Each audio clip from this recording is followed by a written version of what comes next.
Hello guys, this is Vishal Sharma. Welcome to the cashless group. कैसे हो आप सभी लोग? आई होप आप सभी अच्छे होंगे, अच्छे से पढ़ाई कर रहे होंगे। आज हम अपना टॉपिक स्टार्ट करने वाले हैं, that is your CNC and automation. ठीक है, it is a latest technique in your production engineering. और हम जो हमारे एशियन टाइम में पुराने टाइम में जो प्रोडक्शन सिस्टम हम यूज़ में लेते थे उसे हम कहते थे ट्रेडिशनल प्रोडक्शन सिस्टम। उसे हम क्या कहते थे? ट्रेडिशनल प्रोडक्शन सिस्टम, जिसमें हम कन्वेंशनल मशीनिंग ऑपरेशन का यूज़ करके मटेरियल रिमूवल प्रोसेस करते थे। आज मॉडर्न टेक्निक है आपके पास CNC and automation. With the help of that हम क्या कर सकते हैं? हम प्रोडक्टिविटी को इंक्रीज कर सकते हैं और हमारी क्वालिटी ऑफ द प्रोडक्ट भी क्या कर सकते हैं? इंक्रीज करते हैं। हम ये सीएनसी और ऑटोमेशन क्यों यूज करने लगे, उससे पहले हमें पता होना चाहिए कि जो हम ट्रेडिशनल प्रोडक्शन सिस्टम यूज में लेते थे उनके क्या क्या ड्रॉबैक्स थे। तो अगर मैं बात करता हूं what are the drawbacks of the traditional production system, so what are the drawbacks of traditional system of production. तो हम जो एंशिएंट टाइम में जो प्रोडक्शन सिस्टम यूज में लेते थे उसके क्या क्या ड्रॉबैक्स थे? तो सबसे पहला ड्रॉबैक यही था कि उस मशीनरी को यूज करने के लिए आपको एक वर्कर की रिक्वायरमेंट होती थी, और जो आप प्रोडक्ट प्रोड्यूस कर रहे हो उसकी जो क्वालिटी होती थी that will B depend upon the skill of the labour, that will depend upon the experience of the labour. अगर हम बात करते हैं कि अगर फ्रेशर को अगर हम उस पर काम करने के लिए दे देंगे तो आपका जो प्रोडक्ट होता है उसकी क्वालिटी डिक्रीज हो सकती है। लेकिन हम बात करें कि ट्रेडिशनल पर अगर हम एक्सपीरियंस पर्सन को हायर करेंगे तो जितना ज़्यादा उसके पास एक्सपीरियंस होगा उतनी ही ज़्यादा प्रोडक्ट की क्वालिटी होगी। लेकिन अगर मैं बात करता हूँ as compare to the CNC and automation, उनमें जो आपके प्रोडक्ट प्रोड्यूस होते थे उनकी जो क्वालिटी होती थी वो क्या होती थी? कम होती थी। ठीक है, लेस होती थी। उनकी जो एक्यूरेसी होती थी वो क्या होती थी? कम होती थी। ठीक है, तो पहले हम बात करते हैं क्वालिटी की, फिर हम बात करते हैं एक्यूरेसी की। ठीक है, तो जो सबसे पहला ड्रॉबैक है आपके traditional system of the production का जो आपका सबसे पहला ड्रॉबैक है, देखिए वो क्या है। पहले ड्रॉबैक की मैं बात करता हूँ। पहला ड्रॉबैक था आपका पुअर एक्यूरेसी। आप जो ऑब्जेक्ट बनाते थे with the help of the traditional system of the production, उसकी जो एक्यूरेसी होती थी वो पुअर होती थी। कैसी होती थी? वो पुअर होती थी। अगर हम बात करते हैं सेकंड ड्रॉबैक की, सेकंड ड्रॉबैक है आपका लो प्रोडक्टिविटी। सेकंड ड्रॉबैक क्या है आपका? लो प्रोडक्टिविटी। लो प्रोडक्टिविटी का मतलब क्या होता है कि आपका जो प्रोडक्शन रेट था वो as compare to the CNC machines क्या था? कम था। प्रोडक्शन रेट कम होने का कारण ये है कि वहाँ पर लोडिंग एंड अनलोडिंग टाइम का जो मेजरमेंट है वो ज़्यादा था। ठीक है, लोडिंग एंड अनलोडिंग का जो टाइम का जो वैल्यू है वो क्या था? वो ज़्यादा था। साथ ही साथ टूल को चेंज करने में भी टाइम लगता था। टूल को चेंज करने के बाद अगर से फॉर एग्जांपल आपके ऑब्जेक्ट की डायमेंशन एक्यूरेटली प्रोड्यूस नहीं हुई है तो वो पूरा का पूरा ऑब्जेक्ट आपका स्क्रैप में कन्वर्ट हो जाता। तो मतलब स्क्रैप का भी प्रोडक्शन क्या होता था? ज़्यादा होता था। तो आपका जो प्रोडक्टिविटी था in the traditional system of the production वो क्या था? कम था। अगर हम बात करते हैं थर्ड ड्रॉबैक की, थर्ड ड्रॉबैक क्या होगा? The quality of the object will be low. The quality of the object will be low. आपके ऑब्जेक्ट की क्वालिटी क्या थी? लो क्वालिटी थी। आपके ऑब्जेक्ट की क्वालिटी क्या थी? लो क्वालिटी थी। अगर मैं बात करता हूँ नेक्स्ट ड्रॉबैक की, तो वहाँ पर एक प्रॉब्लम ये भी थी कि आप जिन लेबर को यूज़ में ले रहे हो उनको एक फिक्स्ड पीरियड के बाद यूज़ में नहीं ले सकते। उनको हमें क्या देनी पड़ती है? लीव देनी पड़ती है। ठीक है, तो वहाँ पर लेबर लो प्रॉब्लम्स भी आ जाता था कि हम लेबर्स को for example in India 8 hour से ज़्यादा काम नहीं दे सकते हैं। ठीक है, क्योंकि उनमें फटीग हो जाएगा, वो थक जाएंगे। इसलिए हमें उन्हें रेस्ट देने के लिए for a fixed period of time उसके बाद हमें क्या करना पड़ता था? उन्हें लीव देना पड़ता था, और उसके बाद हम उन्हें नेक्स्ट डे बुलाते थे। तो लेबर लो प्रॉब्लम के कारण जो प्रोडक्टिविटी था वो भी क्या हो गया था? डिक्रीज हो गया था। सो नेक्स्ट ड्रॉबैक क्या था आपका ट्रेडिशनल सिस्टम ऑफ प्रोडक्शन में? ट्रेडिशनल सिस्टम ऑफ प्रोडक्शन में आपका नेक्स्ट ड्रॉबैक था लेबर लो प्रॉब्लम। मतलब लेबर्स के लिए नियम थे, लॉस थे, और उन लॉस के अकॉर्डिंग आप लेबर को उनकी कैपेसिटी से ज़्यादा काम नहीं करवा सकते हैं। उनकी कैपेसिटी से ज़्यादा आप काम नहीं करवा सकते हैं। से फॉर एग्जांपल अगर वुमेन्स इंडस्ट्रीज में है तो अकॉर्डिंग टू देयर कैपेसिटी हम उन्हें क्या करते हैं? वर्क अलॉट करते हैं। लेकिन जो आपकी सीएनसी मशीन होती है उसमें कोई लेबर लो प्रॉब्लम नहीं होती है। आप उस मशीन को as a automatic machine use में लेते हैं, उनमें आपके लेबर की रिक्वायरमेंट बहुत कम होती है। एक ही व्यक्ति, एक ही पर्सन नंबर ऑफ सीएनसीज को क्या कर सकता है? ऑपरेट कर सकता है at a time. At a time एक ही पर्सन नंबर ऑफ CNCs को क्या कर सकता है, ऑपरेट कर सकता है। सो प्रोडक्टिविटी अगेन क्या हो जाएगी, इंक्रीज हो जाएगी। अगर हम बात करते हैं लेबर लॉ प्रॉब्लम के बाद की जो नेक्स्ट प्रॉब्लम थी वो क्या थी, cost of salary wages, cost of salary wages. ठीक है, तो जितनी मशीन्स होती थी पर पर्सन 1 मशीन की रिक्वायरमेंट होती थी, लेकिन अब CNC में क्या हो रहा है, नंबर ऑफ मशीन्स एक ही पर्सन को अलॉट हो रही है। तो जो सैलरी वेजेस था इन CNC क्या हो जाएगा, डिक्रीज हो जाएगा as compare to the traditional system of the production. क्योंकि ट्रेडिशनल सिस्टम ऑफ प्रोडक्शन में किसी एक मशीन पर अगर मशीनिंग ऑपरेशन हो रहा हो तो उस टाइम एट दैट टाइम एक पर्सन का वहाँ प्रेजेंट होना ज़रूरी है। लेकिन CNC मशीन्स में क्या होता है, अगर एक बार आप प्रोग्रामिंग कर देते हो तो प्रोग्रामिंग करने के बाद मशीन अपने आप ही उस ऑब्जेक्ट की मशीनिंग करेगा और मशीन खुद ब खुद क्या हो जाएगा, स्टॉप हो जाएगा। तो उसमें आपको सिर्फ एट ए टाइम सिर्फ प्रोग्रामिंग करते टाइम आपको पर्सन की रिक्वायरमेंट होगी, उसके बाद नहीं होगी। इसलिए एक पर्सन नंबर ऑफ CNCs को क्या कर सकता है, ऑपरेट कर सकता है। तो नंबर ऑफ मशीन्स पर जो पर्सन्स का नंबर था वो डिक्रीज हो गया। तो पर्सन्स का नंबर डिक्रीज होने के कारण जो सैलरी वेजेस की प्रॉब्लम थी वो आपके CNC मशीन्स में क्या हो गई, ओवरकम होगी। CNC मशीन्स में क्या होगी, ओवरकम होगी। साथ ही साथ इनकी CNC मशीन की एक्यूरेसी ज़्यादा होने के कारण स्क्रैप का प्रोडक्शन कम होता है और आपके ट्रेडिशनल सिस्टम ऑफ प्रोडक्शन में स्क्रैप का प्रोडक्शन क्या होता है, ज़्यादा होता है। तो अगर हम बात करते हैं ट्रेडिशनल सिस्टम ऑफ प्रोडक्शन के ड्रॉबैक की तो ये होगा आपका 6th नंबर ड्रॉबैक। और ये ड्रॉबैक क्या होगा, स्क्रैप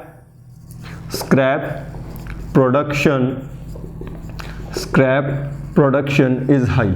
यहाँ पर जो स्क्रैप का प्रोडक्शन होगा वो क्या होगा, बहुत ही ज़्यादा होगा।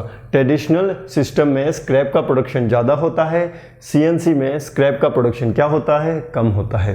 Now come to the next point that कि ये जो आपकी CNCs थी इसका एवोल्यूशन कहाँ से हुआ, इसमें जो डाटा है वो हम कहाँ से लाते हैं, कि हमें कैसे पता चलेगा कि CNC मशीन कब बनना स्टार्ट हुई थी, सबसे पहले इन्वेंट किसने किया था, सबसे पहले इवेंट किसने किया था। तो अगर हम बात करते हैं फैक्ट्स एंड फिगर्स की, किसकी बात करते हैं, फैक्ट एंड फिगर्स की, कि CNC मशीन सबसे पहले कब बनी थी, इसका एवोल्यूशन कहाँ से स्टार्ट हुआ था। जैसे कंप्यूटर जनरेशन होता है, first generation computer, second generation computer, third generation computer, तो डायरेक्टली CNC मशीन नहीं बनी थी, इससे पहले बनी थी आपकी NC मशीन्स। क्या बनी थी, आपकी NC मशीन्स बनी थी। तो सबसे पहले 1914 में जॉन पार्सन ने, किसने, जॉन पार्सन ने NC मशीन को इन्वेंट किया। किसको इन्वेंट किया, NC मशीन्स को इन्वेंट किया। और इस NC मशीन का क्या फंक्शन था, इस NC मशीन का फंक्शन था ड्रिलिंग करना। इस NC मशीन का क्या फंक्शन था, ड्रिलिंग करना। So in 1940 John Parson invented an NC machine which is used for the drilling at specific position, तो कहने का मतलब यह है कि उन्होंने एक ऐसी मशीन इन्वेंट की, उस मशीन में अगर हम मशीन को बता देंगे कि आपको इस पोजीशन पे ड्रिलिंग करनी है तो मशीन खुद ब खुद वहां जाके ड्रिलिंग ऑपरेशन कर देती है, फिर दूसरी जगह जाकर ड्रिलिंग ऑपरेशन कर देती है, फिर तीसरी जगह जाकर ड्रिलिंग ऑपरेशन कर देती है।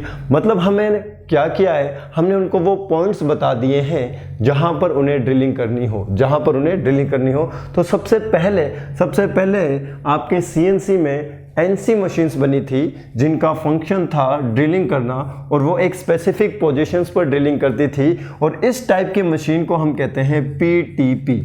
इस टाइप की मशीन को हम क्या कहते हैं, PTP, point two point positioning. इस टाइप की मशीन को हम क्या कहते हैं, PTP कहते हैं, point two point positioning machine. क्योंकि हम क्या करते हैं, इनमें पॉइंट्स को कोऑर्डिनेट करते हैं। किसको कोऑर्डिनेट करते हैं, पॉइंट्स को कोऑर्डिनेट करते हैं with the help of the PTP। हम क्या करते हैं, स्पेसिफाइड पॉइंट्स पर ड्रिलिंग ऑपरेशन करते हैं। क्या करते हैं, स्पेसिफाइड पॉइंट पर ड्रिलिंग ऑपरेशन करते हैं। लेकिन इस मशीन में आपको यह नहीं पता चलता है कि एक्चुअल में क्या मशीन उसी पॉइंट पर जाके ड्रिलिंग कर रही है मतलब हमारे पास कोई फीडबैक लूप नहीं है। हमें कौन बताएगा कि मशीन वहीं पर जाके ड्रिलिंग कर रही है या नहीं। से फॉर एग्जांपल मैंने इसमें कोऑर्डिनेट दे दिए 2 और 4, क्या दे दिए 2 और 4, तो हो सकता है वो 2 और 4 पर जाके करें, हो सकता है वो से फॉर एग्जांपल 2.1 और 3.9 पर जाके करे। तो हमारे पास फीडबैक लूप नहीं था कि जो हमने कोऑर्डिनेट प्रोवाइड किए हैं क्या उसी पॉइंट पर आपकी मशीन ड्रिलिंग कर रही है, बिल्कुल नहीं। यहाँ पर हमारे पास फीडबैक लूप नहीं था, लेकिन स्टिल ये पॉइंट टू पॉइंट पोजीशनिंग के लिए यूज में ली जाती थी विदाउट एनी फीडबैक लूप। तो हम बाद में चेक करते थे कि हमने जो होल प्रोड्यूस किए हैं वो सही पोजीशन पे किए हैं या नहीं किए हैं। तो इस ड्रॉबैक को ओवरकम करने के लिए 1951 में, इस ड्रॉबैक को ओवरकम करने के लिए 1951 में एक सर्वो मैकेनिज्म इन्वेंट हुआ। तो कहीं भी अगर आपको सर्वो वर्ड मिल जाए, तो उसका मतलब होता है ऑटोमेशन। उसका मतलब क्या होता है? ऑटोमेशन। और ये सर्वो मैकेनिज्म बताइए किसने इन्वेंट किया होगा? ठीक है, मैकेनिकल इंजीनियर्स, आप मुझे एक बात बता दीजिए कि वर्ल्ड का नंबर 1 इंजीनियरिंग कॉलेज कौन सा है? उसी वर्ल्ड के नंबर 1 इंजीनियरिंग कॉलेज में आपका 1951 में सर्वो मैकेनिज्म इन्वेंट हुआ था। बिल्कुल सही, MIT में सर्वो मैकेनिज्म को क्या किया गया? इन्वेंट किया गया। और इस सर्वो मैकेनिज्म का हमने यूज किया फीडबैक सिस्टम में। किस में यूज किया हमने? फीडबैक सिस्टम में। तो इसका यूज हमने किया फीडबैक कंट्रोल सिस्टम। तो अब हमारे पास एनसी मशीन्स भी आ चुकी है, अब हमारे पास फीडबैक कंट्रोल सिस्टम भी आ चुका है। तो अगर इन दोनों को मैं कंबाइंड कर दूं, तो हमारे पास एक ऐसी मशीन आ जाएगी जिसका हमें पता चल जाएगा कि वो कहां पर जाके मशीनिंग कर रहा है, क्या उसकी एक्यूरेसी है, क्या उसका प्रिसीजन है। ठीक है, तो हमें एज ए फीडबैक पता चल जाएगा कि जो कोऑर्डिनेट हमने प्रोवाइड किए हैं कि आपकी मशीन वहीं पर जाके मशीनिंग कर भी रही है या नहीं कर रही है। तो 1951 में सर्वो मैकेनिज्म आया और उसका यूज हुआ आपके as a feedback control system में। अब 1952 में देखिए क्या बात हुई। 1952 में आपकी फर्स्ट एनसी मशीन यूज्ड हुई for the milling operation. First NC machine is used in milling operation in 1952। इन 1952 क्या हुआ देखिए, इन 1952 first NC machine is used in milling. तो आपकी फर्स्ट एनसी मशीन यूज्ड कब हुई? 1952 में हुई। कब हुई? 1952 में हुई। बिल्कुल सर। 1970 में क्या हुआ? 1970 में आपकी फर्स्ट सीएनसी मशीन पिक्चर में आई। First CNC machine came in picture.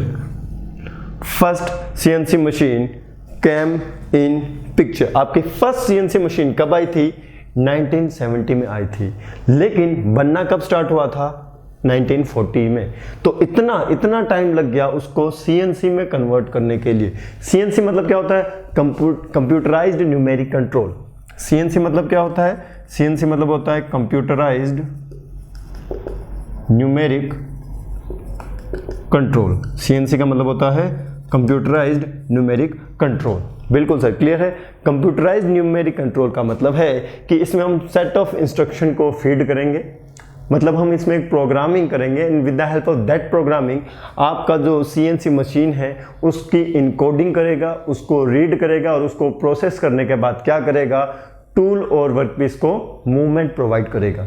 ठीक है, टूल और वर्कपीस को मूवमेंट प्रोवाइड करेगा। तो that facts and figure you want to learn, आप इसको लर्न कर सकते हैं।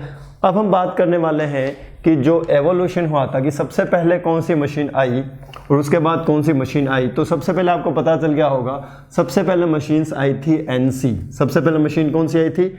एनसी आई थी। और उसके बाद कौन सी आई? सीएनसी आई। उसके बाद कौन सी आई? सीएनसी आई। अब मैं आपसे एक बात पूछना चाहता हूं, आज की डेट में जो हम CNC मशीन यूज़ में लेते हैं, क्या ये वही CNC मशीन है जो 1970 में बनी थी?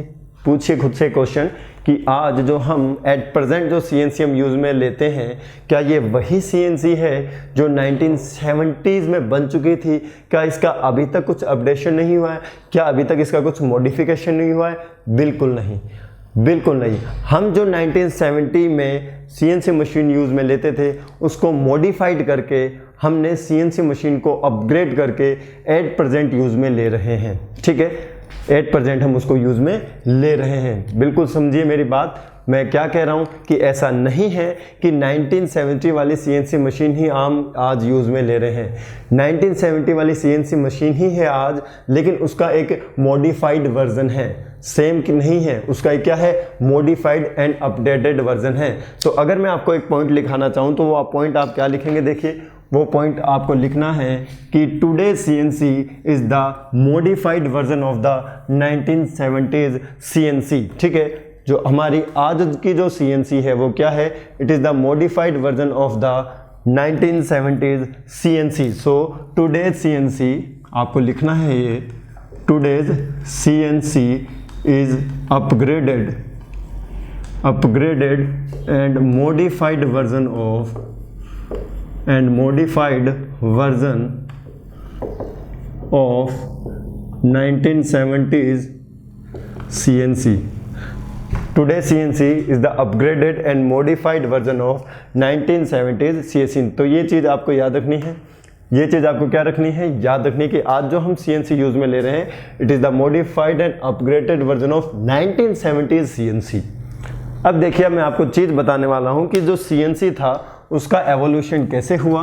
ठीक है, CNC का एवोल्यूशन कैसे हुआ और आज जो हम मशीनरी यूज़ में लेते हैं उसे हम क्या कहते हैं। ठीक है, देखिए, सबसे पहले जो मशीन्स आई थी वो आई थी आपकी NC machines, numeric control machine. इसे हम क्या कहते हैं? Numeric control machine, numeric control machine. इसके बाद कौन सी मशीन आई? इसके बाद आई CNC। इसके बाद क्या आई? CNC, that is computerised numeric control machine. इसके बाद कौन सी आई? इसके बाद आई DNC। इसके बाद क्या आई? DNC। So what do you mean by DNC? Direct numeric control, direct numeric control. DNC के बाद एक और DNC आई,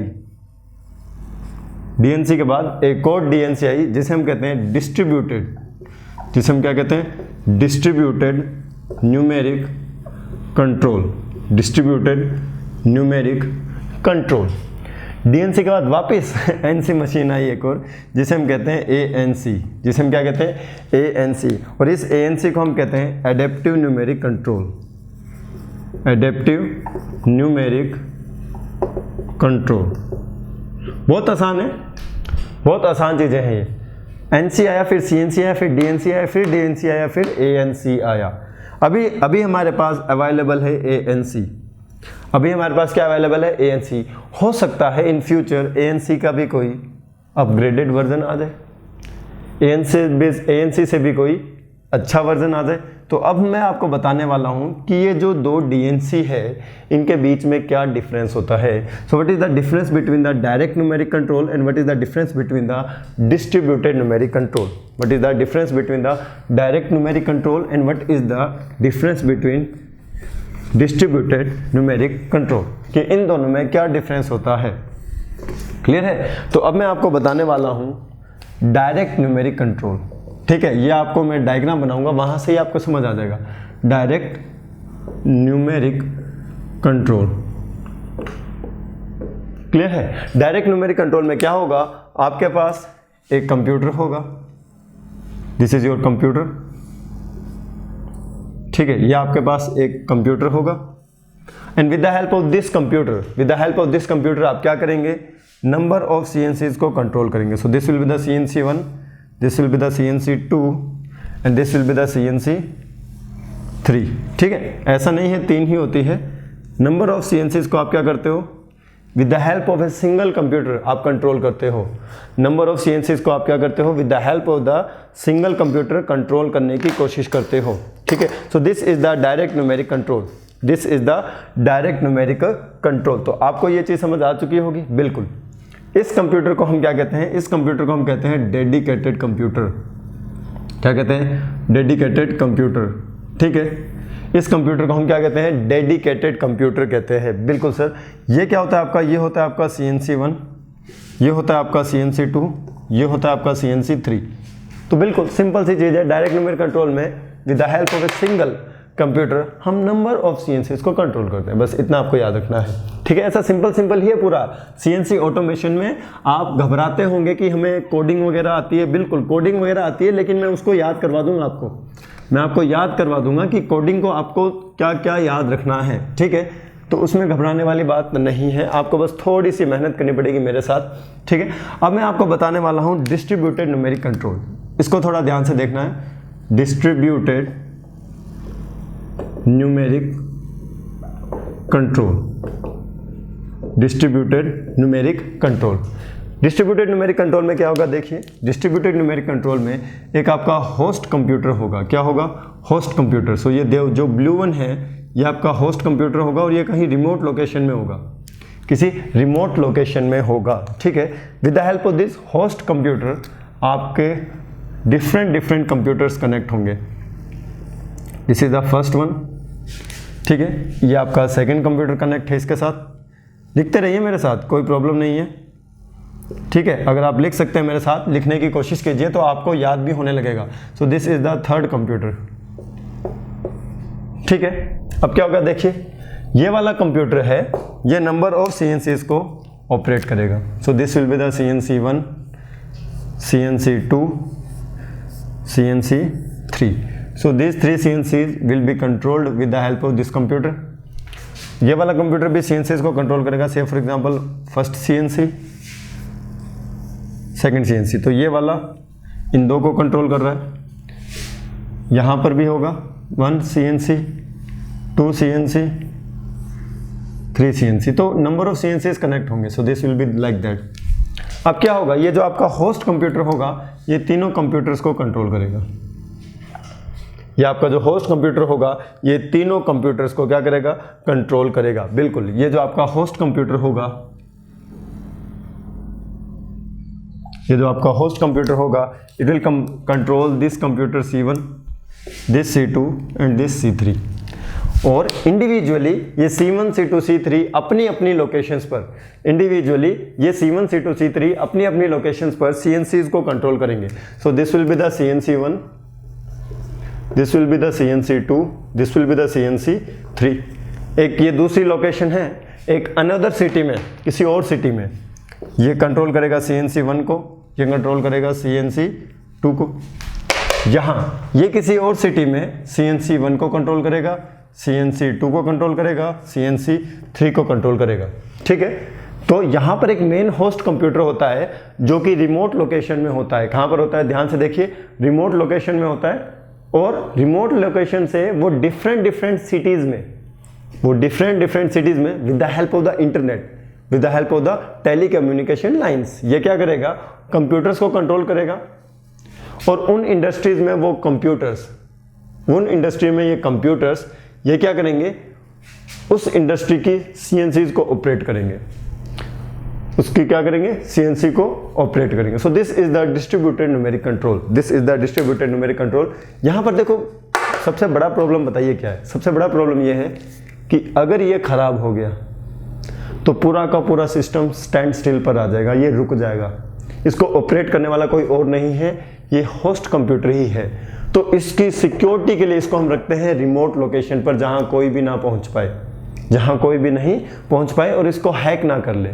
ठीक है, तो इसके सिक्योरिटी क्या रखनी पड़ती है, ज़्यादा रखनी पड़ती है, क्योंकि अगर ये वाला पीसी खराब हो जाता है तो बाकी का जो आपका सारा सिस्टम है, बाकी का जो आपका सारा सिस्टम है वो स्टैंड स्टिल हो जाएगा, वो फिर ऑपरेट नहीं हो पाएगा। सो अब आपको डिस्ट्रीब्यूटेड न्यूमेरिक कंट्रोल और डायरेक्ट न्यूमेरिक कंट्रोल में डिफरेंस पता चल गया होगा। Now come to the next is that the elements of the NC machine, that the elements of the NC machine. तो इसको भी याद रखना बहुत आसान है, सब चीज़ें आसान ही हैं। ठीक है, हम हमारे मन में ही बना लेते हैं कि ये सब्जेक्ट मुश्किल है। कोई सब्जेक्ट मुश्किल नहीं होता है, सब सब्जेक्ट इजी ही होते हैं। बस एक टर्म्स एंड कंडीशन आ जाती है कि आपको पढ़ना पड़ता है, ठीक है, तो आपको पढ़ना है। अब हम बात करते हैं नेक्स्ट पॉइंट की, that is your elements of the NC machines. ये इजी है, देखिए इसको भी याद में करवा दूंगा अभी आपको। एनसी मशीन्स एलिमेंट, ठीक है, NC machines element, elements of the NC machine कह दो, एक ही बात है। इसको सर याद कैसे रखें? याद रखने का एक तरीका है, देखिए मेरे साथ बोलिए, चिल्ड्रन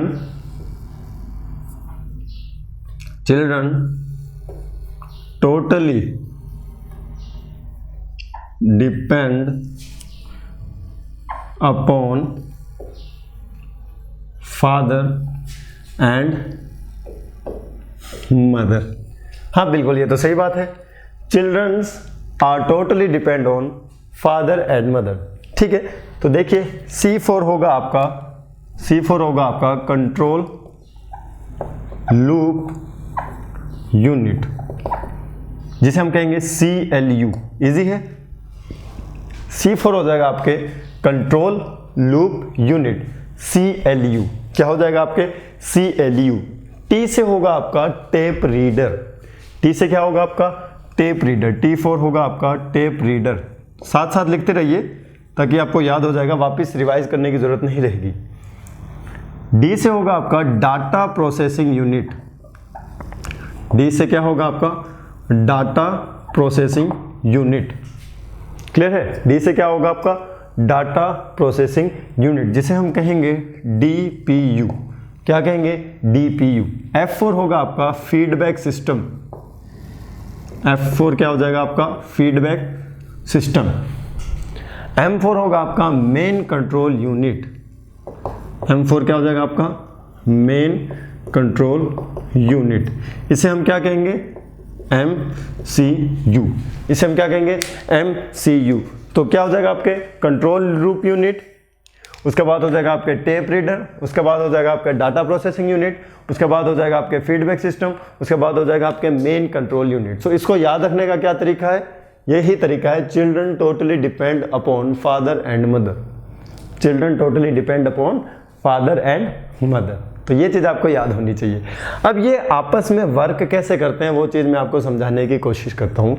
इनका आपस में किस तरीके से कोऑर्डिनेशन होता है, ठीक है, कौन किसको सिग्नल भेजता है और वो सिग्नल आगे जाके इनकोड कैसे होता है, हम सिग्नल्स को कैसे फीड करते हैं, उसके बारे में अब मैं आपको बताने वाला हूँ, ठीक है। तो आपका एक होता है मेन कंट्रोल यूनिट, ये ध्यान से आपको पढ़ना है, यहाँ से क्वेश्चन बनता है। मेन कंट्रोल यूनिट, उसके बाद यहाँ पर होता है आपके डाटा प्रोसेसिंग यूनिट। क्या होता है? Data processing unit. और उसके बाद होता है आपके कंट्रोल लूप यूनिट। उसके बाद क्या होता है? Control loop unit. So this will be the data processing unit and this will be the control loop unit. This will be the control loop unit, ठीक है। डाटा प्रोसेसिंग यूनिट में नाम से ही आपको पता चल जाएगा, सर कुछ डाटा होगा जिसे मैं रीड करना पड़ेगा और जिसे मैं क्या करना पड़ेगा? इनकोड करना पड़ेगा, जिसे मैं ट्रांसलेट करना पड़ेगा। मशीन लैंग्वेज में हम देंगे ना, हम मशीन लैंग्वेज में क्या देंगे? डाटा फीड करेंगे डिजिटल फॉर्म में, लेकिन उसको कन्वर्ट तो एट लास्ट मैकेनिकल फॉर्म में ही करना है, क्योंकि मैकेनिकल फॉर्म में ही तो आपका टूल रेसिप्रोकेट करेगा, रोटेट करेगा, लीनियरली मूव करेगा, अपवर्ड मूव करेगा, डाउनवर्ड मूव करेगा। तो उसकी कोडिंग और डिकोडिंग के लिए जो DPU होता है उसका क्या यूज होता है? तो ये जो आपका DPU होता है, इसमें होता है आपका एक टेप रीडर। इसमें क्या होता है? आपके टेप रीडर होता है, ठीक है, टेप रीडर। टेप रीडर का क्या फंक्शन होता है? टेप रीडर का फंक्शन होता है data reading, data encoding, data processing. Data processing कहने का मतलब यह है कि जो प्रोग्राम आपने अंदर दिया है, जो आपने सेट ऑफ इंस्ट्रक्शन दिया है, उसको तो पहले ये रीड करेगा, रीड करने के बाद उसकी इनकोडिंग करेगा और इनकोडिंग करने के बाद उसको प्रोसेस करने के बाद सिग्नल्स को MCU को ट्रांसमिट कर देगा। पहले ये पूरा डाटा के साथ जो करना चाहता है with the help of the tape reader करेगा, और ये वाला करने के बाद ये कुछ ना कुछ सिग्नल MCU को ट्रांसमिट करेगा, ठीक है। ये कुछ सिग्नल किसको ट्रांसमिट करेगा? MCU को ट्रांसमिट करेगा। अब डीपीयू को कौन कहेगा कि आप डाटा रीड करो? डीपीयू को कहेगा एमसीयू कि आप डाटा रीड करो। क्या करो? डाटा रीड करो। और रीड करने के बाद, उसकी प्रोसेसिंग करने के बाद, उसकी इनकोडिंग करने के बाद आपको क्या करना है? मुझे सिग्नल्स ट्रांसमिट करने हैं and according to that signal मैं क्या करूँगा? आपके CLU को इंस्ट्रक्शन दूंगा। आपके CLU को क्या दूंगा? इंस्ट्रक्शन दूंगा। CLU is the control loop unit. CLU is the control loop unit. CLU क्या करेगा? CLU के पास कौन होगा? CLU के पास होगा इंटरपोलेटर। CU के पास कौन होगा? इंटरपोलेटर होगा। और इंटरपोलेटर का क्या फंक्शन होता है? इंटरपोलेटर का फंक्शन होता है it will control the coordinate axis motion and feed rates it will control the coordinate axis motion and the feed rates. आपको इसका फंक्शन याद करना है। आपको इसका फंक्शन क्या करना है? याद करना है। सो इसका जो फंक्शन होता है it will control the coordinate axis motion and the feed rates. Control the coordinate axis motion and feed rates. तो ये फंक्शन आपका क्वेश्चन में पूछा जा सकता है। ये फंक्शन आपका क्वेश्चन में पूछा जा सकता है। सर कंट्रोल लूप यूनिट का और क्या फंक्शन होता है? कंट्रोल लूप यूनिट का आपका फंक्शन हो सकता है आपकी मशीन की स्पिंडल को ऑन करना। आपकी मशीन की स्पिंडल को क्या करना? ऑन करना। से फॉर एग्जांपल आपकी मशीन की स्पिंडल को ऑन करना है तो उसको सिग्नल कौन देगा? उसको सिग्नल देगा इंटरपोलेटर।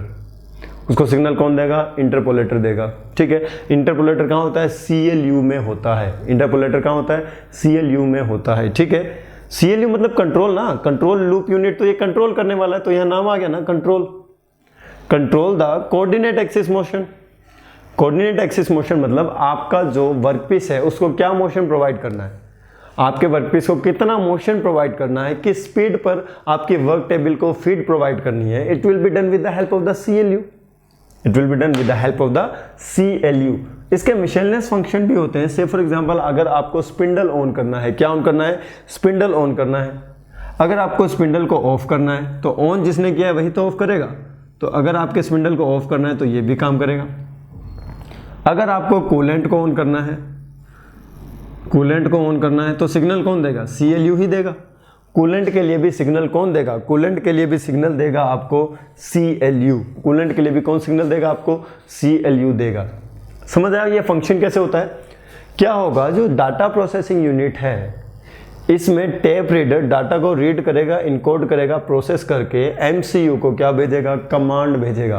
क्या भेजेगा? Command. After receiving the command from the DPU, MCU क्या करेगा? सिग्नल्स जनरेट करेगा और वो सिग्नल्स जनरेट करने के बाद CLU को ट्रांसफर कर देगा।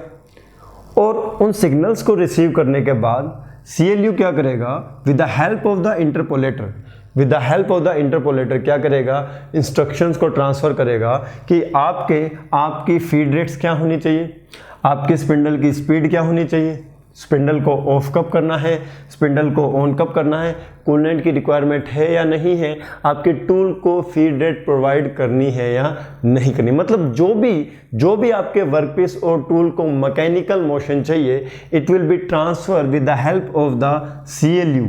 It will B transfer with the help of the CLU bye means of the interpolator, bye means of the interpolator. तो साफ शब्दों में कहें कि MCU सिग्नल भेजेगा और CLU डिसाइड करेगा कि आपके टूल को और वर्कपीस को क्या मोशन प्रोवाइड करना है, आपके टूल को और वर्कपीस को क्या मोशन प्रोवाइड करना है। तो इस तरीके से ये एक दूसरे को क्या करते हैं?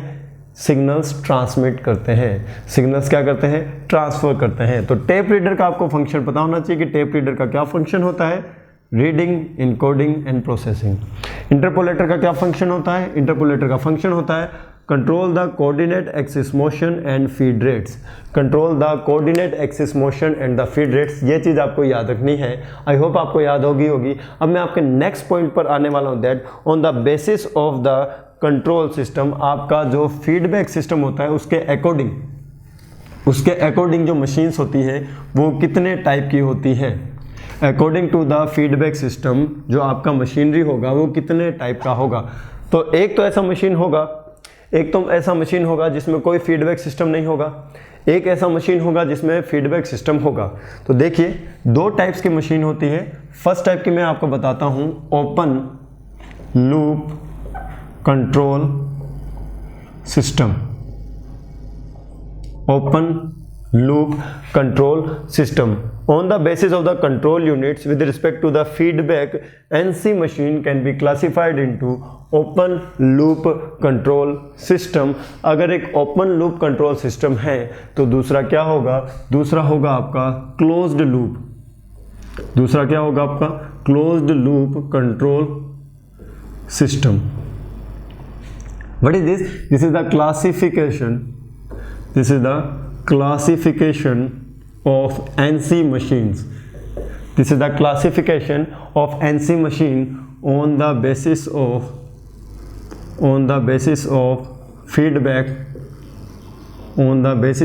feedback system. ऐसी मशीन जिसमें कोई फीडबैक सिस्टम नहीं हो उसे हम कहेंगे ओपन लूप कंट्रोल सिस्टम, और ऐसी मशीन जिसमें आपका फीडबैक सिस्टम हो उसे हम क्या कहेंगे, उसे हम कहेंगे क्लोज्ड लूप कंट्रोल सिस्टम। क्या कहेंगे, क्लोज्ड लूप कंट्रोल सिस्टम कहेंगे। तो पहले हम बात करते हैं ओपन लूप कंट्रोल सिस्टम की। किसकी, ओपन लूप कंट्रोल सिस्टम की। ओपन लूप कंट्रोल सिस्टम में आपका कोई भी फीडबैक सिस्टम नहीं होगा। ओपन लूप में कोई भी आपका फीडबैक सिस्टम नहीं होगा। इसमें क्या क्या होंगे देखेंगे, इधर देखिए डायग्राम को मैं एक ब्लॉक डायग्राम बना रहा हूँ। इसमें होगा आपके MCU, ठीक है, MCU, उसके साथ होगा आपका पल्स जनरेटर। क्या होगा, पल्स जनरेटर। अभी मैं बात कर रहा हूं ओपन लूप सिस्टम की, तो उसमें होगा एक MCU और एक होगा पल्स जनरेटर, और फिर होगा आपका स्टेपर मोटर। क्या होगी आपके, stepper motor. So this will be the stepper motor. नाम से ही पता चल रहा है कि ये मोटर स्टेप्स में मूव करेगी। किस में मूव करेगी, स्टेप्स में मूव करेगी। स्टेपर मोटर की जो आउटपुट शाफ्ट होती है, it will be connected with the lead screw. It will be connected with the lead screw. ये आपका लीड स्क्रू है। सो जो स्टेपर मोटर की जो आउटपुट शाफ्ट होती है, it will be connected with the lead screw. Lead screw पर क्या होता है, लीड स्क्रू पे होती है आपकी work table. So this will be the work table, it will be connected with the lead screw, और इसके ऊपर होता है आपके work piece. So this will be the work piece and this will be the work table, और यहां पर आपके होता है एक टूल। यहां पर होता है आपके एक टूल, ठीक है, this is the cutting tool. ये क्या है आपका, ये है आपका लीड स्क्रू। ये क्या है आपका, लीड स्क्रू है, ठीक है। तो ये फंक्शन कैसे करता है, ये फंक्शन कैसे करता है, आपका जो पल्स जनरेटर होगा, it will generate the pulse according to the signal received from the MCU। From the MCU से सिग्नल्स रिसीव करेगा पल्स जनरेटर, और ये पल्स को क्या कर देगा, ट्रांसफर करेगा। पल्स मतलब होता है आपका पल्स जनरेटर स्टेपर मोटर को सिग्नल देगा कि आपको कितना रोटेट करना है, ठीक है। अगर इसने एक पल्स दिया और स्टेपर मोटर रोटेट हुई, दूसरा पल्स दिया स्टेपर मोटर और रोटेट हो गई, तीसरा पल्स दिया स्टेपर मोटर और रोटेट होगी। तो कहने का मतलब है अगर ये एक पल्स को ट्रांसमिट करता है, सेंड करता है, तो आपकी स्टेपर मोटर रोटेट होती है। तो एक पल्स से आपकी स्टेपर मोटर जितना रोटेट होती है उसे हम कहते हैं स्टेप एंगल। ऐसा नहीं है कि इसने एक पल्स दिया और आपकी स्टेपर मोटर ने 1 कंप्लीट रेवोल्यूशन कर दिया। पल्स जनरेटर पल्स को जनरेट करेगा with the help of the MCU, और ये जो पल्सेस होंगी ये ट्रांसफर हो जाएगी आपकी स्टेपर मोटर को। According to the number of pulses आपकी स्टेपर मोटर उतने ही स्टेप एंगल में रोटेट करेगी। तो एक पल्स से एक स्टेप एंगल, दूसरे पल्स से दूसरा स्टेप एंगल, तीसरे पल्स से तीसरा स्टेप एंगल, चौथे पल्स से चौथा स्टेप एंगल। तो आपकी मोटर ऐसे नहीं है कि 1 पल्स दिया तो पूरा रोटेट हो गई। आपकी स्टेपर मोटर नाम ही है स्टेपर मोटर, तो 1 पल्स देने पर ये 1 स्टेप एंगल मूव करेगी, 2 पल्स देने पर 2 स्टेप एंगल मूव करेगी, 3 स्टेप देने पर 4 स्टेप देने पर 4 स्टेप्स हो जाएंगे, ठीक है। तो according to the number of pulses आपकी स्टेपर मोटर ऐसे ऐसे ऐसे ऐसे रोटेट करेगी। तो जब आपकी स्टेपर मोटर पल्स जनरेटर से रोटेट हो रही होगी तो उस कंडीशन में स्टेपर मोटर की आउटपुट शाफ्ट आपके लीड स्क्रू से अटैच होगी, और जब आपका लीड स्क्रू रोटेट होगा तो आपका वर्क टेबल भी क्या करेगा, मूव करेगा, वर्क टेबल भी क्या करेगा, मूव करेगा। अब आपकी टेबल ने कितना मूवमेंट किया है, अब आपकी टेबल ने कितना मूवमेंट किया है इसका हम पता नहीं लगा सकते, इसका हम पता नहीं लगा सकते हैं क्योंकि हमारे पास कोई भी फीडबैक लूप नहीं है, हमारे पास कोई भी फीडबैक लूप नहीं है। तो यहाँ से हम पता नहीं लगा सकते हैं देख के कि आपने टेबल को कितना मूवमेंट प्रोवाइड किया है with the help of the pulse generator. तो ऐसा सिस्टम जिसमें कोई भी फीडबैक सिस्टम नहीं होता है that will be open loop system, और एक ऐसा सिस्टम जिसमें फीडबैक लूप होता है उसे हम क्या कहते हैं, क्लोज्ड लूप सिस्टम कहते हैं। क्या कहते हैं, क्लोज्ड लूप सिस्टम। तो अब मैं आपको क्लोज्ड लूप सिस्टम का डायग्राम बता रहा हूँ, ठीक है। तो क्लोज लूप सिस्टम में ज़्यादा डिफरेंस नहीं होगा, इसमें बस एक हम फीडबैक सिस्टम को प्रोवाइड करेंगे। किसको प्रोवाइड करेंगे, फीडबैक सिस्टम को प्रोवाइड करेंगे। तो ध्यान से देखिएगा, ये चीज़ बहुत, ये वाली इंटरेस्टिंग चीज़ है, इसमें आपको बहुत नई चीज़ें देखने को मिलेगी। देखिए अब मैं आपको बताने वाला हूँ closed loop control system. Closed loop control system में क्या होगा, क्लोज लूप कंट्रोल सिस्टम में यहाँ वही सेम आपका MCU होगा और MCU के पास आपका होगा पल्स जनरेटर। क्या होगा, पल्स जनरेटर। और ये MCU क्या करेगा, पल्स को ट्रांसफर करेगा आपकी स्टेपर मोटर को with the help of the pulse generator, with the help of the pulse generator. तो ये ऐसे इसको ट्रांसफर कर देगा, बिल्कुल ये एज ए इनपुट वर्क करेगा आपके स्टेपर मोटर के लिए। किसके लिए, स्टेपर मोटर के लिए। लेकिन मैंने आपको एक चीज़ बताई थी कि जहाँ भी आपका फीडबैक सिस्टम आ जाता है वहाँ पर हम स्टेपर मोटर यूज़ में नहीं लेते हैं, वहाँ पर हम यूज़ में लेते हैं servo motor. So this is the first thing, यहाँ पर हम स्टेपर मोटर यूज़ में नहीं लेंगे, यहाँ पर हम यूज़ में लेंगे सर्वो मोटर। कौन सी मोटर, सर्वो मोटर। अब ये सर्वो मोटर क्या करेगी, ये लीड स्क्रू से कनेक्ट होगी। सो this will be the lead screw,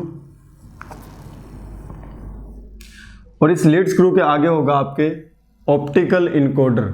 ये क्या होगा, आपके ऑप्टिकल इनकोडर। ये क्या होगा, आपके ऑप्टिकल इनकोडर होगा। अब आपके लीड स्क्रू से कौन कनेक्ट होगा, आपके होगा वर्क टेबल पर वर्क पीस, ये आपका टूल। बिल्कुल सही। ऑप्टिकल इनकोडर का क्या फंक्शन होगा, ये क्या करेगा, आपके टेबल के मूवमेंट को रिकॉर्ड करेगा, आपके टेबल के मूवमेंट को क्या करेगा, रिकॉर्ड करेगा, और कंपैरेटर को, किसको, कंपैरेटर को सेंड कर देगा। सो this will be the comparator, this will be the comparator. आपका ऑप्टिकल इनकोडर आपके लीड स्क्रू या फिर आपकी वर्क टेबल के मूवमेंट को रिकॉर्ड करेगा, उसने कितना मूवमेंट किया है एक्चुअल में, उसने कितना मूवमेंट किया है एक्चुअल में, उस एक्चुअल मूवमेंट को ये ट्रांसफर कर देगा आपके कंपैरेटर को। किसको ट्रांसफर कर देगा, कंपैरेटर को। कंपैरेटर उसको ट्रांसफर करेगा आपके DAC को, डिजिटल एनालॉग कन्वर्टर। कंपैरेटर उसको किसको ट्रांसफर कर देगा, DAC को ट्रांसफर कर देगा। उसके बाद वो डाटा आपका जाएगा यहाँ पर इनपुट पर। किस पर जाएगा, इनपुट। फिर क्या होगा, कंपैरेटर कंपेयर करके बताएगा कि आपको यहाँ पर कुछ एडजस्टमेंट करना चाहिए या नहीं करना चाहिए। कंपैरेटर आपको बताएगा कि एक्चुअल वैल्यू और ट्रू वैल्यू में कुछ डिफरेंस है या दोनों सेम है। अगर दोनों सेम है तो यहाँ पर हमें कुछ भी एडजस्टमेंट नहीं करना है, यहाँ पर हमें बिल्कुल भी एडजस्टमेंट नहीं करना है। अगर आपकी ट्रू वैल्यू और एक्चुअल वैल्यू में कुछ ना कुछ डिफरेंस आ रहा है तो हमें यहाँ पर इनपुट में कुछ ना कुछ एडजस्टमेंट करना पड़ेगा। सो आपको ऑप्टिकल इनकोडर का फंक्शन पता होना चाहिए। ऑप्टिकल इनकोडर का क्या फंक्शन होता है, ये आपके टेबल के मूवमेंट को रिकॉर्ड करता है in a closed loop control system, और उस डाटा को ये कंपैरेटर को सेंड कर देता है। और कंपैरेटर का क्या फंक्शन होता है, कंपेयर करना। किसको कंपेयर करना, आपके एक्चुअल वैल्यू को और ट्रू वैल्यू को। अगर एक्चुअल वैल्यू और ट्रू वैल्यू सेम आती है तो कोई भी एडजस्टमेंट हमें नहीं चाहिए इनपुट में। अगर यहाँ पर आपकी एक्चुअल वैल्यू और ट्रू वैल्यू डिफरेंट आती है तो हमें यहाँ पर इनपुट में क्या करना पड़ेगा, एडजस्टमेंट करना पड़ेगा। So this is the function of your optical encoder. Now come to the next point, that is the BLU। What do mean by BLU? BLU क्या होता है, BLU से आपके बहुत सारे न्यूमेरिकल क्वेश्चंस बनते हैं। जो BLU होता है उससे आपके बहुत सारे न्यूमेरिकल क्वेश्चंस बनते हैं। तो इसको आप ध्यान से समझने की कोशिश कीजिएगा कि BLU का मतलब क्या होता है। ठीक है, BLU का मतलब क्या होता है। देखिए अब मैं आपको BLU बताने वाला हूं कि what do you mean by BLU। BLU को हम कहते हैं बेसिक लेंथ यूनिट, इसके फुल फॉर्म है। इसको हम लीस्ट काउंट भी कह सकते हैं। क्या कह सकते हैं? लिस्ट काउंट भी कह सकते हैं। लिस्ट काउंट कहने के साथ साथ इससे हम पोजीशनल एक्यूरेसी भी कहते हैं। इसे हम क्या कह सकते हैं? पोजीशनल एक्यूरेसी भी कह सकते हैं। तो आपका जो BLU होता है उसके डिफरेंट डिफरेंट नेम होते हैं। एग्जामिनेशन में आपसे पूछा जा सकता है what is the value of the positional accuracy, उसका मतलब ही क्या है? BLU। What is the value of the least count, उसका मतलब ही क्या है? BLU। What is the value of the basic length unit, उसका मतलब ही क्या है? BLU। तो BLU होता क्या है? देखिए अगर मैं बात करता हूं स्टेपर मोटर की, किसकी? This is your stepper motor, this is your stepper motor. आपकी स्टेपर मोटर से कौन कनेक्ट होता है? आपकी स्टेपर मोटर से कनेक्ट होता है आपके lead screw. So this will be the lead screw. अब देखिए स्टेपर मोटर को हम एज ए इनपुट क्या देते हैं? हम देते हैं पल्स। क्या देते हैं? पल्स। स्टेपर मोटर को एज ए इनपुट हम देते हैं इलेक्ट्रॉनिक पल्सेस। तो एक इलेक्ट्रॉनिक पल्स देने पर आपकी स्टेपर मोटर जितना रोटेट करती है, it will be known as a step angle. It will be known as a step angle. After receiving one pulse,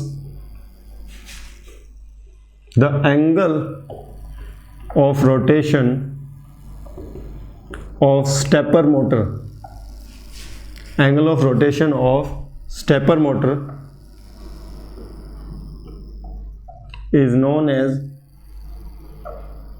step angle. तो ये आपको याद रखना है कि what do you mean by step angle. एक पल्स, एक सिग्नल देने के बाद पल्स क्या होता है? इलेक्ट्रॉनिक सिग्नल होता है। ठीक है, अब पल्स का मतलब क्या होता है? जैसे मैं यहां पर आपको नोट करके बता दूं, दिस इज 1 पल्स, 2 पल्स, 3, 4, 5, 6 ऐसे पल्सेस जाती है। अगर मैं पल्सेस की फ्रीक्वेंसी बढ़ा दूंगा तो देखिए क्या होगा। अगर पल्सेस धीरे जा रही है तो 1, 2, 3, अगर पल्सेस की फ्रीक्वेंसी ज़्यादा तो 1, 2, 3, 4, 5, 6, 7, 8, 9, 10 और ज़्यादा कर दूंगा तो आपको पता ही नहीं चलेगा कि पल्सेस जा भी रही है या नहीं जा रही है, वो मोटर आपकी स्टेप्स में मूवमेंट कर रही है या नहीं कर रही है। वो आपको लगेगा कंटिन्यूसली ही मूव कर रही है। तो ध्यान से सुनिए, स्टेपर मोटर को जब मैं एक पल्स दूंगा तो एक पल्स देने के बाद आपकी स्टेपर मोटर जितना एंगल रोटेट करेगी उसे हम क्या कहेंगे? उसे हम कहेंगे स्टेप एंगल। उसे हम क्या कहेंगे? स्टेप एंगल कहेंगे। तो आपको स्टेप एंगल समझ आ गया? बिल्कुल समझ आ गया। अब मैं डायग्राम रब कर रहा हूं। अब डायग्राम रब करने के बाद मैं BLU पर आने ही वाला हूं। ठीक है, अब मैं आपसे एक चीज पूछता हूं। अगर मैं एग्जांपल आता हूं स्टैंडर्ड स्टेपर मोटर का, किसका?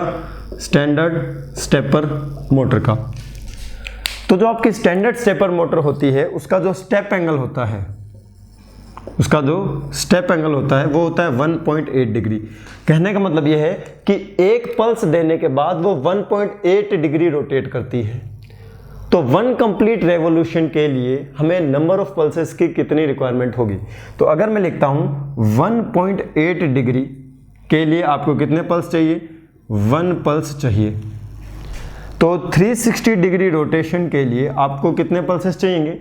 आपको चाहिए 1 डिवाइड बाय 1.8 इंटू 360 पल्सेस। कितने चाहिए?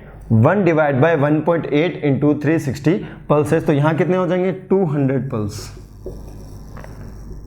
तो कहने का मतलब यह है कि एक पल्स में अगर ये 1.8 डिग्री रोटेट करती है तो मैं 200 पल्स दे दूंगा तो ये 1 कंप्लीट रेवोल्यूशन कर देगी। ये यहां से 1 कंप्लीट रेवोल्यूशन कर देगी। तो जब आपकी स्टेपर मोटर का 1 कंप्लीट रेवोल्यूशन होगा तो जो आपकी वर्क टेबल होगी या फिर जो भी मूवमेंट होगा that will be equals to the lead of the lead screw. क्योंकि आपकी स्टेपर मोटर पर कौन कनेक्ट है? लीड स्क्रू ही तो कनेक्ट है। तो 360 डिग्री में आपको कितने पल्सेस चाहिए? 200 पल्सेस चाहिए। तो कहने का मतलब है for 1 complete revolution of stepper motor shaft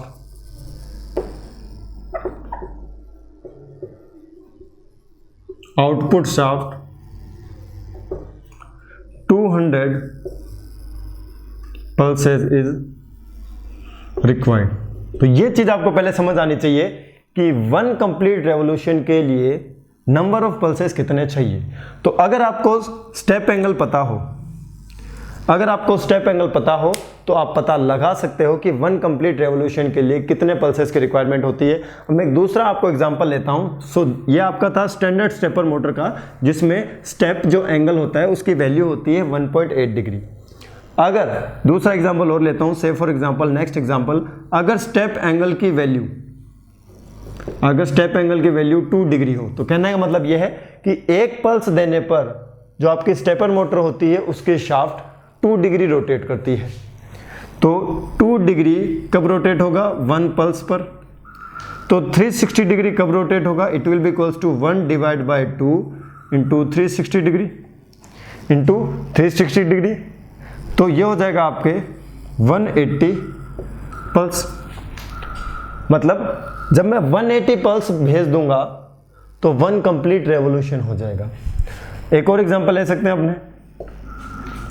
अगर मैं कहता हूं कि स्टेप एंगल 3 डिग्री है, कितना डिग्री है? 3 डिग्री।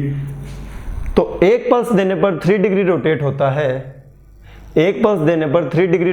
है, तो 360 डिग्री रोटेशन के लिए नंबर ऑफ पल्सेस क्या चाहिए, आप ऐसे कैलकुलेट कर सकते हो। तो ये पल्स आपको समझ आ गया होगा कि स्टेप एंगल का क्या फंक्शन होता है। What do mean by the step angle. ठीक है, अब मैं आपसे बात करता हूं BLU की, कि BLU क्या होती है। देखिए BLU, what is BLU? BLU is the distance travelled by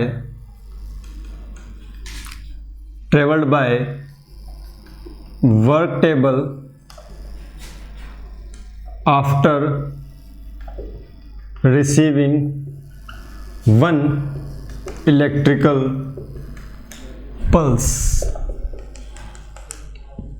Distance traveled by the work table after receiving 1 pulse, electrical pulse। तो जब आपको एक पल्स दे दी जाएगी, उस कंडीशन में आपका वर्क टेबल कितना ट्रेवल करेगा, उसे हम क्या कहते हैं? BLU।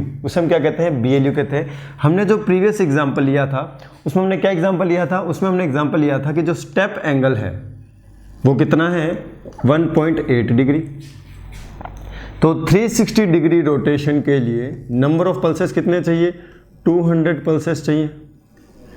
अब 1 पल्स में आपका टेबल कितना आगे खिंच सकता है, कितना आगे डिस्प्लेस होता है 1 पल्स में या फिर 1.8 डिग्री में आपका टेबल कितना आगे डिस्प्लेस होता है, उसे हम क्या कहेंगे? BLU। तो say for example 360 degree rotation of lead screw equals to its pitch. क्योंकि 360 जब डिग्री का रोटेशन होगा लीड स्क्रू में, आपकी जो वर्क टेबल आगे शिफ्ट होगी वो होगी पिच के इक्वल। यदि if lead screw is single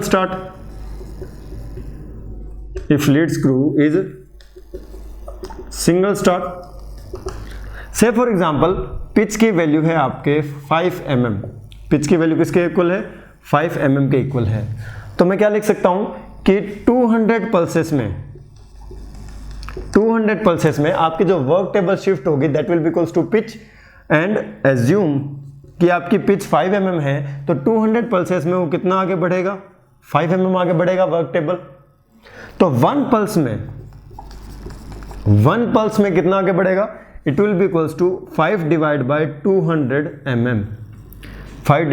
200 mm। So this will be the BLU की 1 पल्स ट्रांसफर करने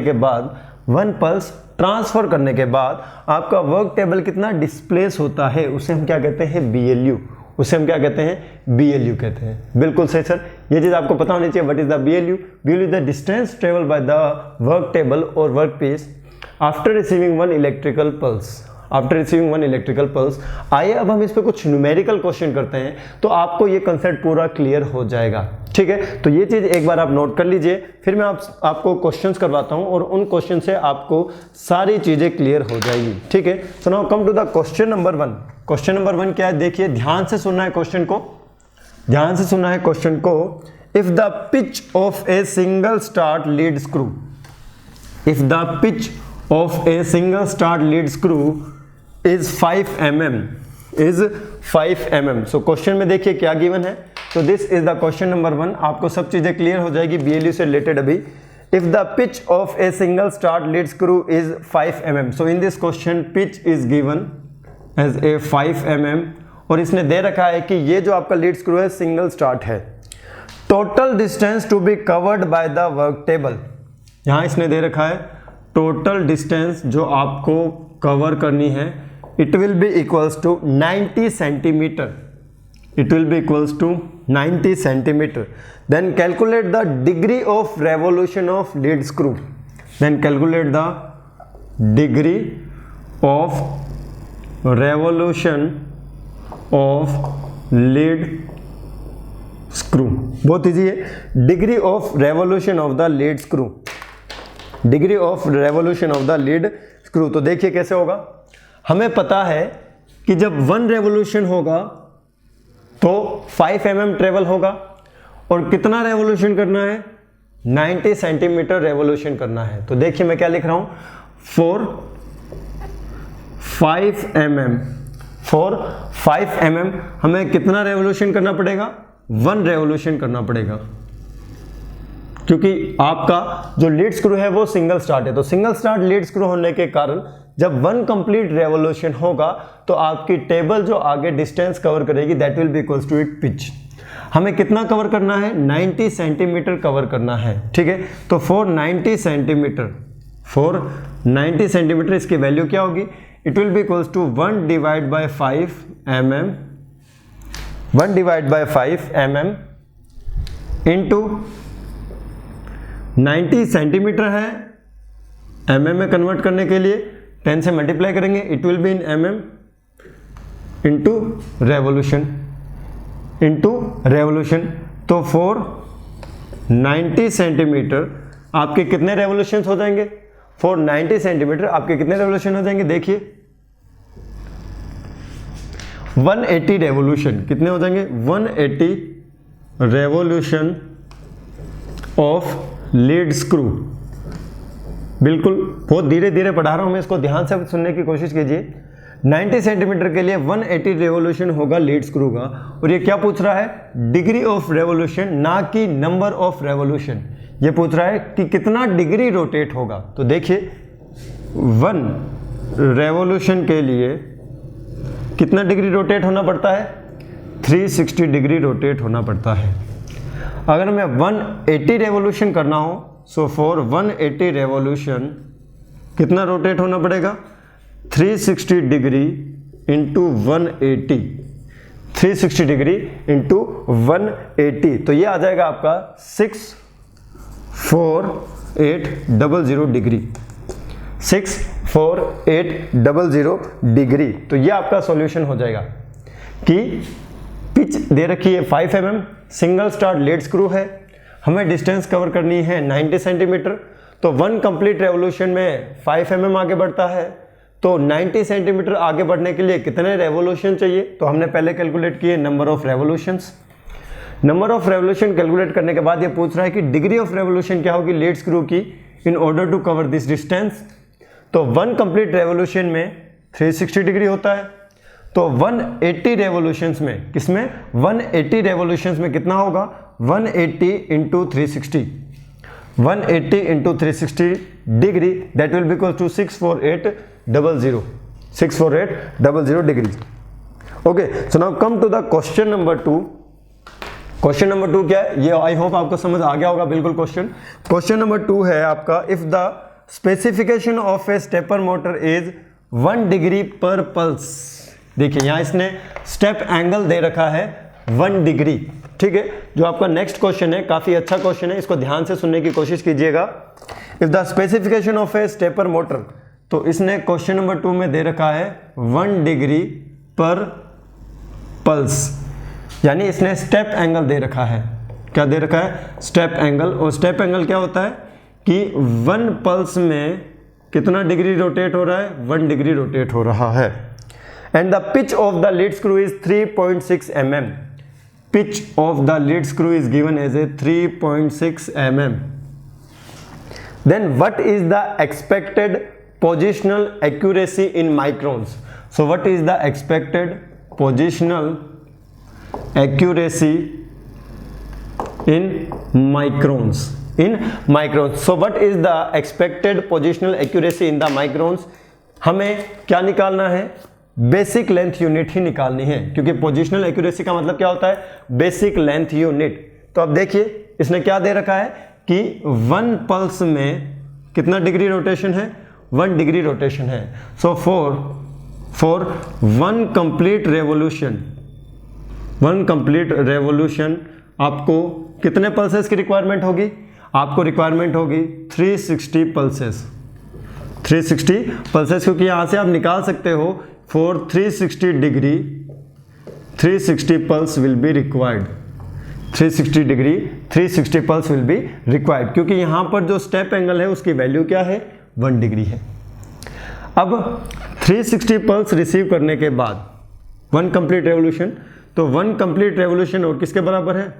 1 कंप्लीट रेवोल्यूशन आपका बराबर है इसकी पिच के, और पिच क्या है? 3.6 mm। 3.6 mm। 1 कंप्लीट रेवोल्यूशन आपके 360 पल्सेस के भी बराबर है, 1 कंप्लीट रेवोल्यूशन आपके 3.6 mm के भी बराबर है। तो देखिए 360 पल्सेस इक्वल्स टू, पल्स लिख लीजिए 3.6 mm। 1 पल्स में ये कितना आगे बढ़ेगा? देखिए 1 pulse equals to 3.6 mm divide by 360। Answer आपसे किस में पूछा है? माइक्रोन्स में पूछा है। So this will be equals to 3.6 into 1000 divide by 360 micrometre, divide by 360 micrometre. So this value will be equals to 10 micrometre. So the value of the BLU will be 10 micrometer per pulse, 10 micrometer per pulse। तो ये इसका answer हो जाएगा positional accuracy का 10 micrometer. Positional accuracy का क्या answer हो जाएगा? 10 माइक्रोमीटर हो जाएगा। तो आई होप यहां तक आपको क्लियर हो चुका होगा।